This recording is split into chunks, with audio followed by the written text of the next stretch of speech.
Welcome back. Employee X tip 16 to 20. Here we go. Tip number 16. There should be nothing under $100 to buy in your school. Oh, here we go. There goes the vending machine. There go those drinks. There go all the revenue, that massive revenue you make from all the drinks that you sell and all the shakes that you sell and all the little chocolate bars and protein bars and energy bars that really actually don't make you any money whatsoever. How do I know? Well, I've tried that every which way but loose. Even you struggle to make a real profit on the equipment when you take into account the losses, the damages, the returns, the stuff that your staff use, and when you have like 100 instructors at a staff meeting twice a week, you know things go missing. They take things. Sir, I just need another t-shirt. Sir, I forgot my training gear. Can I borrow a t-shirt off the shelf? You know how it works. You know how what happens. One of the best things I did was get rid of my vending machines. Get rid of all the things that distracted us from making real money in the academy. There should be nothing under $100 to buy in your school. For example, it takes the same amount of time to slide a credit card for $100 than it does for $5 for a couple of cans of Coke and a few sweets. It takes the same amount of time. The difference, however, is a $50 profit margin or a few cents margin. What would you rather work with? I don't want my reception counter staff messed up with bungling with an idiot that wants, I shouldn't say idiot, did I just say that out loud? Yes I did. Bungling with a nice student that wants to buy a can of Coke. Look, we're not a Coke store. We teach martial arts. You want to provide water, fresh water? Great. Provide a fountain. That's what I did. Ripped out the vending machines, I put a fountain in place. Here, I pushed the button, free water, absolutely free. There you go, help yourself. But sir, I like the Coke, or sir, I like the... I said, that's okay, there's a 7-Eleven down the road. Pop off there and grab one. Don't have your staff touch anything under $100 in your school. It's wasting their time, wasting your time. Remember, you should be selling high-end programs.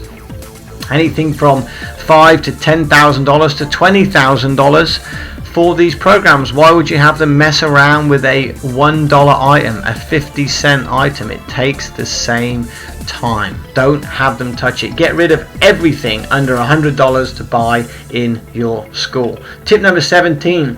Merchandise should be sold in packages. That's right, no onesie, twosies. You sell it in packages.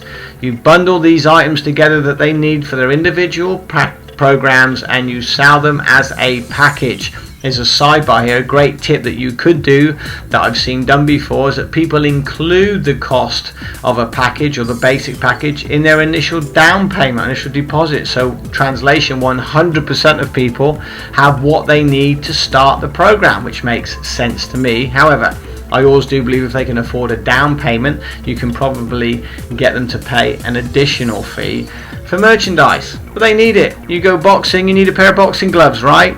You need a pair of wraps. That's standard. You can't hit anything without wraps and boxing gloves when you go to boxing school. So why would you not sell them the whole package together? Throw in a t-shirt, a pair of shorts with our brand, our label on it. So guess what? When they're walking outside, everyone can see, well, remember what association they're a part of. They can see what group they belong to. Guess what? It's free marketing and advertising for your business. Sell all your merchandise in packages and create a package for every program that you have. Tip 18.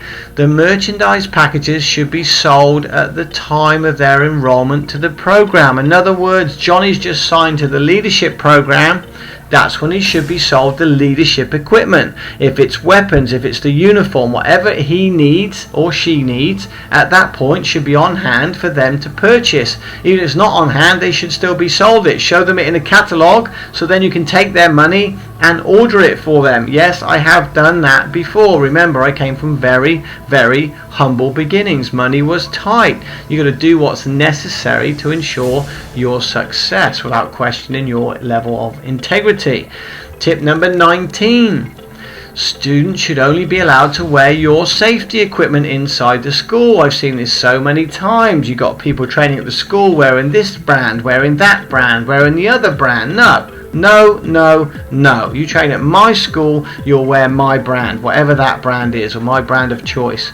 Yeah, but sir, I've already got this brand and we want to wear it at your school. I said, well, that's great. You can't go to Manchester City wearing Manchester United clothes. It can't do that. Listen, my insurance won't cover you. I pay an insurance for this particular safety equipment that I know is tried and trusted, and that's what you will wear. If you don't like it, maybe you need to find another school. Come on, Master Charles, would you really be that desensitized? Listen. When your school's doing really exceptionally well, I'll speak about this again and I'll mention it many times, you don't need to question your integrity or how you run your school. Listen, you don't have the tail wagging the dog.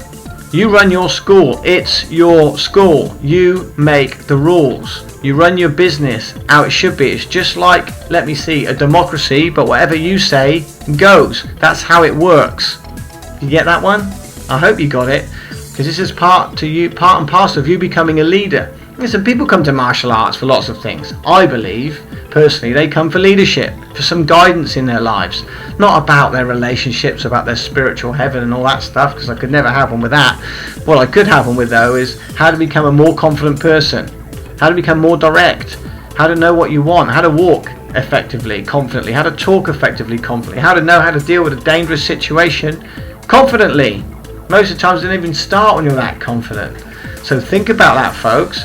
Students should only be allowed to wear your safety equipment. You make the rules, make it mandatory, make it today. Don't know how to introduce that into your school? Guess what? Employee X does. He'll tell you exactly how to introduce that into school with minimal fuss or bother. Here we go. Tip number 20, last of the equipment saga. Here we go. Purchase of the equipment should be mandatory. That's right. It's mandatory. Like I said before, you can't box without the equipment, can you? You can't strike a pad without the proper safety equipment. You can't spar without the right equipment. You can't do weapons training without a weapon. Right? Am I right?